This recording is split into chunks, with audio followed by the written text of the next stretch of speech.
Tu pacto con el Señor tiene que regular todas las cosas y todas las situaciones. Así que cuando tú enfoques tu sexualidad o cuando enfoques tu futuro de pareja, tienes que afrontarlo de esta manera. ¿Has puesto en primer lugar a nuestro Señor Jesucristo?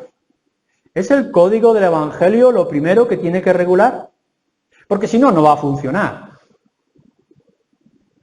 Claro, un día podrás venirme y podrás decirme, mira, ves, yo he visto que nuestros líquidos están mezclados. ¿Ves? Pasamos un montón de años y estamos juntos y no pasa nada, no hay ninguna cosa de rechazo. Y yo tendré que decir, claro, porque los dos soy aceite o los dos soy agua.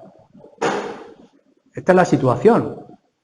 Cuando tú eres creyente y el otro no es creyente, al final se verá la naturaleza de cada uno. ¿Estás dispuesto a afrontar ese problema, esa división, esa tensión en desobediencia a lo que diga la palabra? Por lo contrario, será mucho más fácil. Si el niño recuerda que sus padres quieren lo mejor y que van a guiarlos y cuidarlos, seguramente su obediencia, su respeto, le va a ayudar a comportarse bien cuando vayan de visita o a cumplir su horario a la vuelta a casa. Si tú eres creyente, te darás cuenta de que no es tan difícil someterte a la palabra de Dios y aplicarlo en tu vida. Ya sea en lo privado y íntimo, ya sea en tu matrimonio, ya sea en relación con tus padres o en el trabajo. Esto que estamos viendo y que está diciendo, no se lo dice al mundo, se lo está diciendo en primer lugar a los creyentes. Y tú tienes que pensar si en esta mañana tú eres creyente. Si eres creyente, estás obligado a aceptar lo que la Escritura te está diciendo como hijo de Dios. La segunda cosa que nos revelan estos dos versículos es que, aun cuando los dos seáis creyentes, hay problemas, hay tensiones. Problemas y tensiones que ponen en riesgo el matrimonio.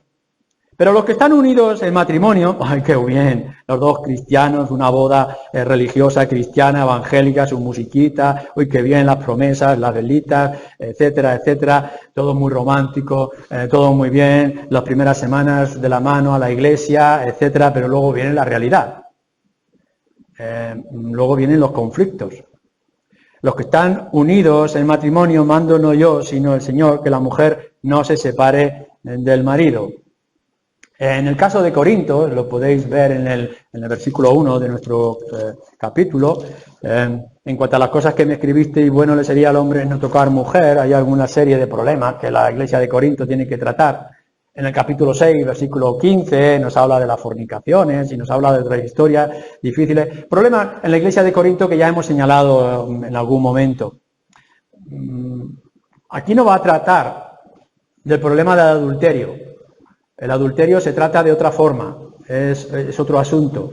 La fornicación, en ciertos aspectos, es un contraste mucho más duro, más radical. En la ley mosaica, por ejemplo, cuando habla de adulterio, si el hombre o la mujer cometían adulterio, tenían que morir bajo las piedras. En cierto momento, si recordáis la historia de la mujer adúltera que iban a apedrear, pues la reacción que nos está diciendo en la ley. O sea, el adulterio es una cosa muy seria. Y yo espero, a la luz de las Escrituras, que en los matrimonios en ninguna manera se dé este adulterio. Lo que aquí está tratando es otro tipo de problemas y de tensiones que surgen. Celos.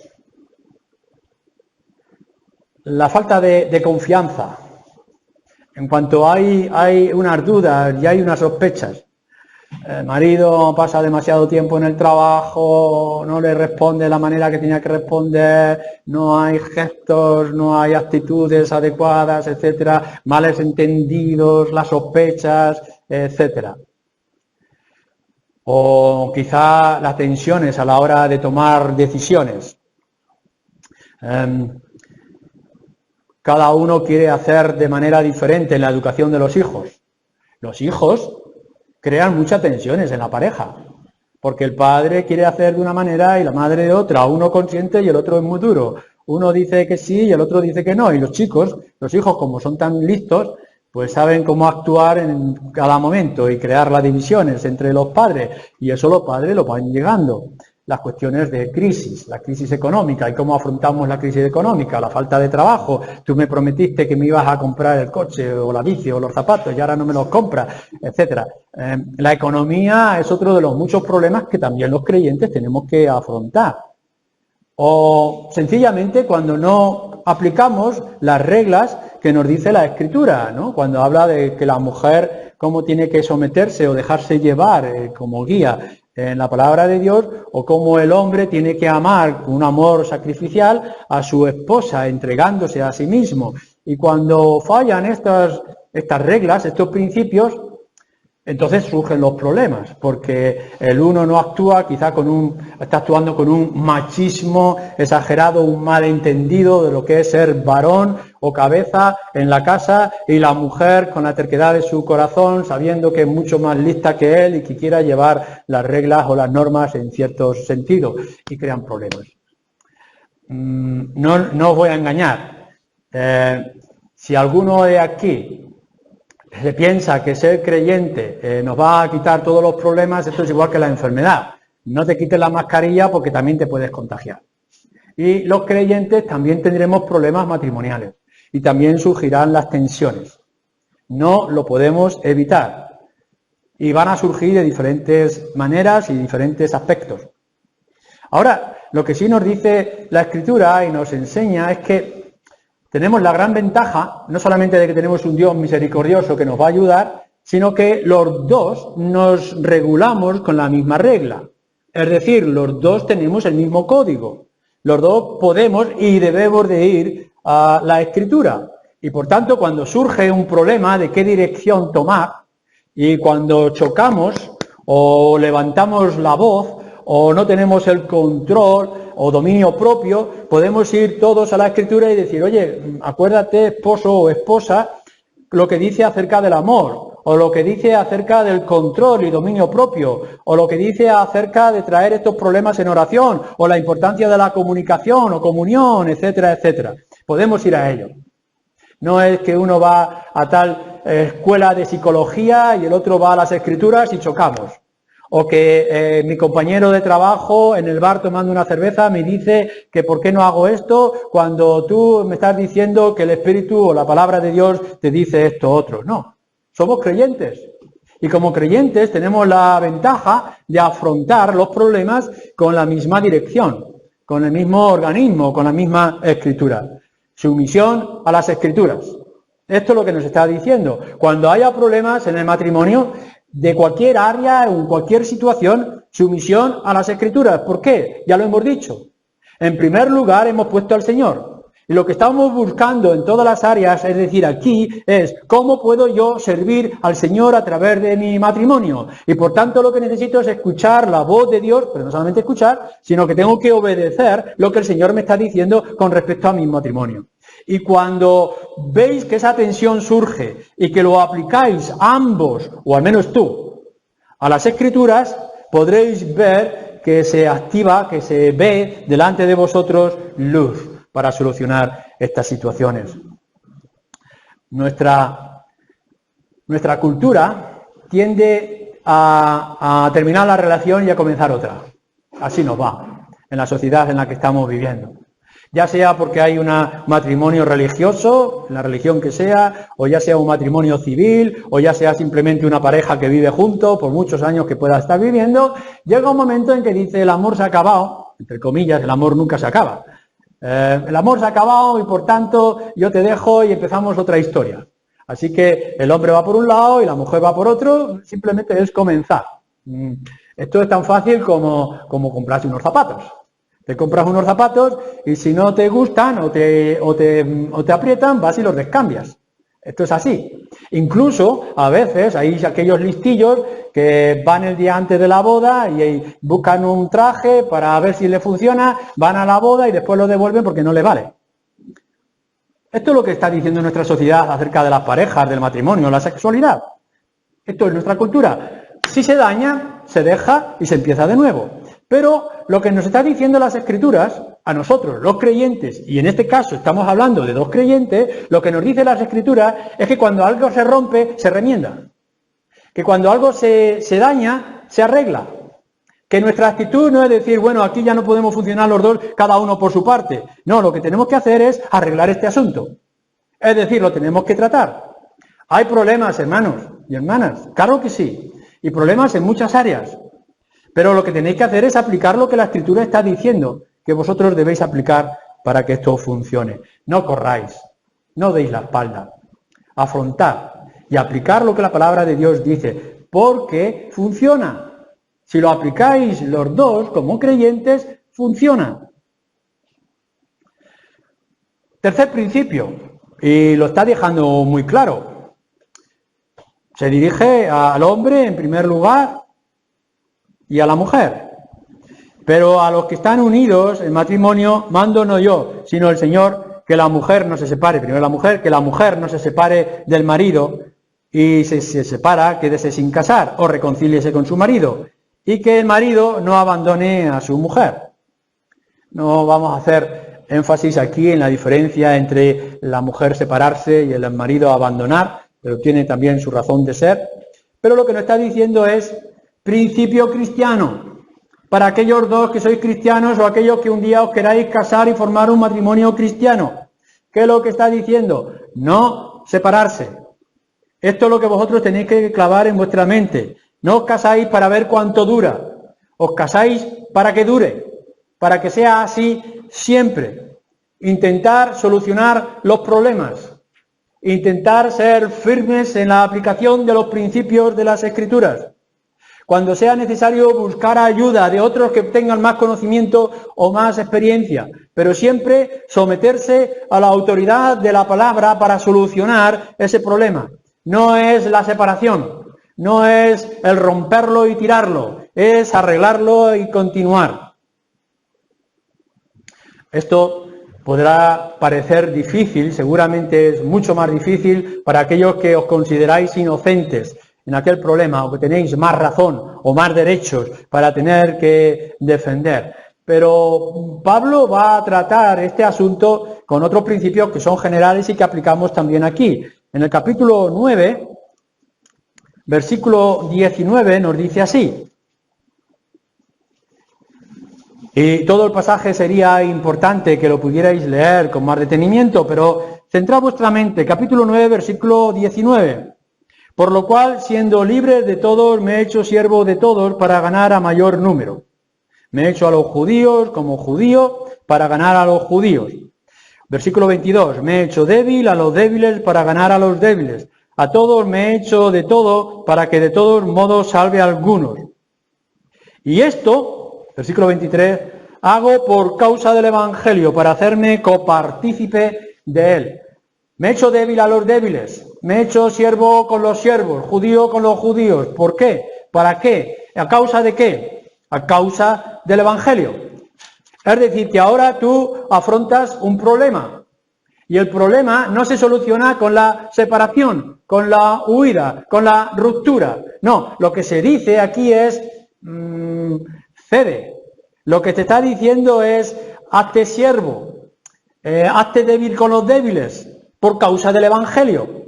Claro está, si en un matrimonio que hay problemas, que hay tensiones, tú pones en primer lugar tus derechos, no voy a permitir que me levantes la voz, no voy a dejar que vayas siempre con la tuya, me voy a poner firme en estas situaciones y en estas cosas, ya no voy a aguantar ninguna cosa más.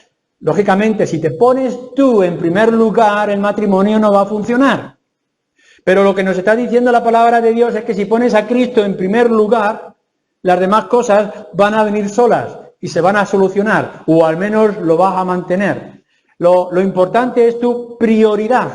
La prioridad en la familia, la prioridad en el trabajo, la prioridad en el salud, la prioridad en tu entrada y tu salida, la prioridad a la hora de enfrentar la enfermedad o la pandemia. ¿Cuál es? El Señor Jesucristo, y es el Evangelio. Y si lo pones en primer lugar por causa del Evangelio, estoy dispuesto a lo que sea.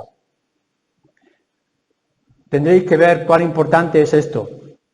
Porque si lo veis de otra manera, os va a costar mucho afrontar las situaciones de riesgo o de dificultad. No hay excepciones, no hay excusas para todo esto.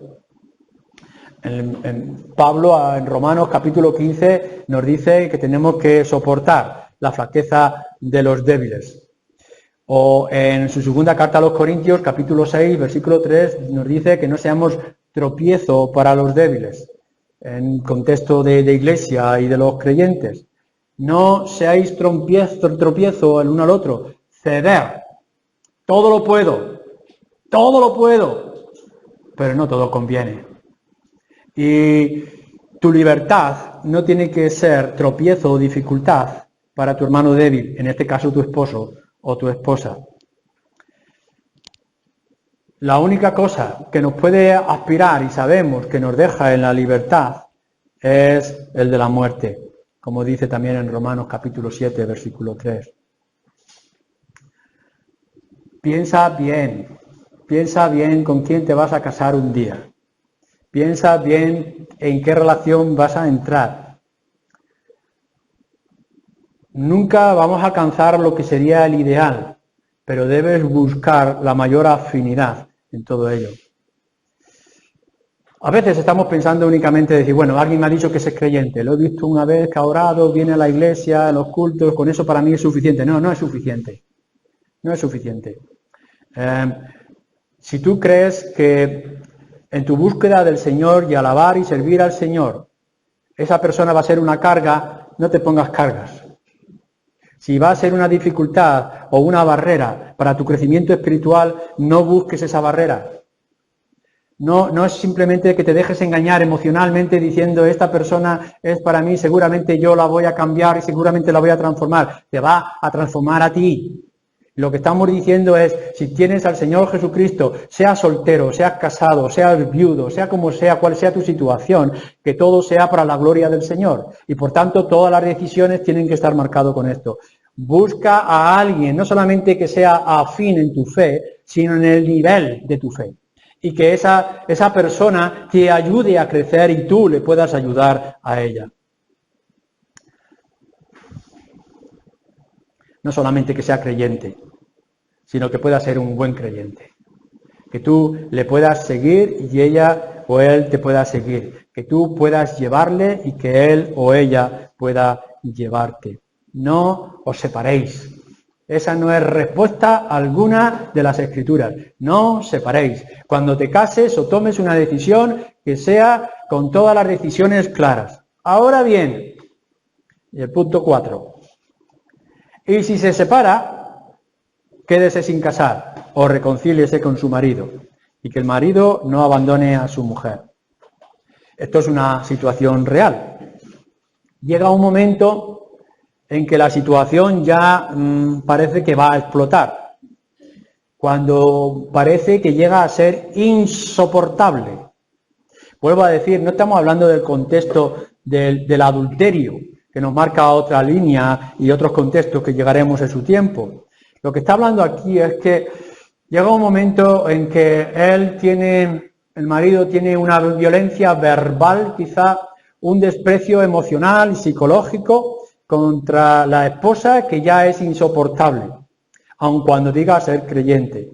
Que hay una incompatibilidad y una actitud de rebeldía y de terquedad con respecto a ella que hace que todo sea muy difícil de llevar, que uno se pueda abandonar y dejar por completo el abandono del contexto familiar y tantas otras cosas que podríamos señalar. Hay cosas que llega un momento en que decimos ya no las podemos compartir y siempre hay una discusión y siempre hay una tensión. El consejo que volvemos a decir es, Pablo lo está diciendo con la autoridad que viene del Señor, pero es que su propio mandato, no te separes. Ahora, si llega el momento en que te separas, tienes dos soluciones. Si te separas, quédate sin casar.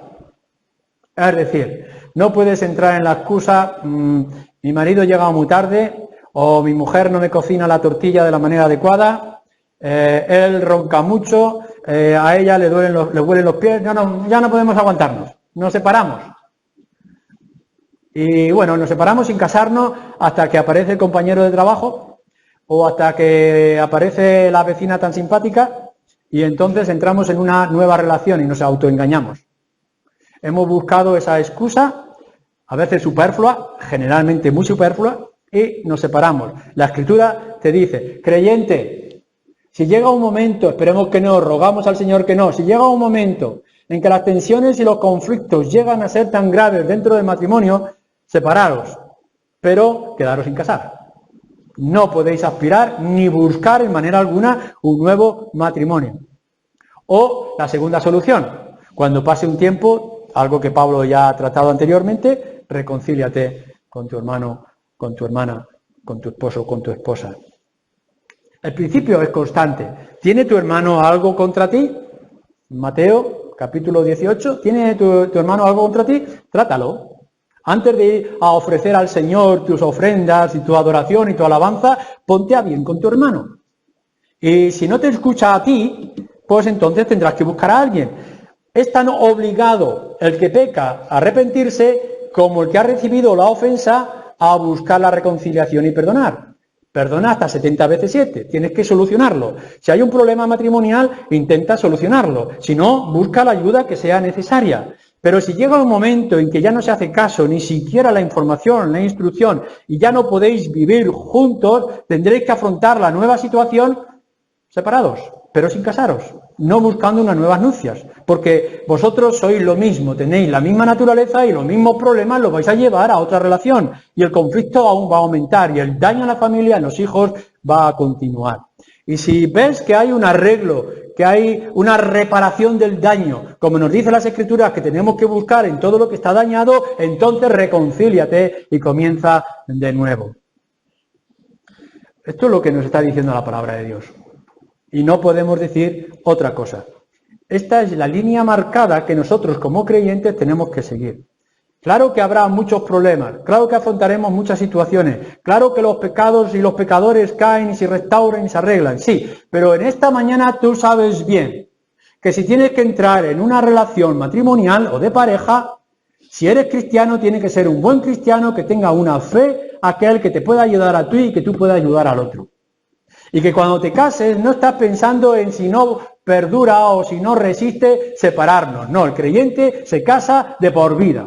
Y solamente aspira a que uno de los dos muera o se mueran los dos juntos, que sería una gran bendición.